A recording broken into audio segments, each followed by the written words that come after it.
أجمل هدية وجدتها في أجمل يوم في حياتك وهو عرسك، أن أهديك هدية السماء، الهدية التي أهداها الله عز وجل لخلقه وسلمها لنبيه، ونبيه صلى الله عليه وسلم سلمها لأمته. هذا دليلك إلى الله ودليل زوجتك وأبنائك، دليلك إلى الجنة. هذا دليلك في الدنيا تستعين به، يهديك به الله عز وجل لتستطيع أن تقتحم عقبات الحياة. الله عز وجل قال لنبيه: فاستمسك بالذي أوحي إليك.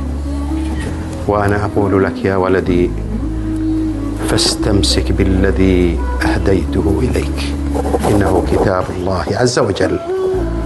أسأل الله أن يبارك لك وأن يبارك عليك وأن يرزقك ذرية صالحة وأن يسعدك في الدنيا والآخرة.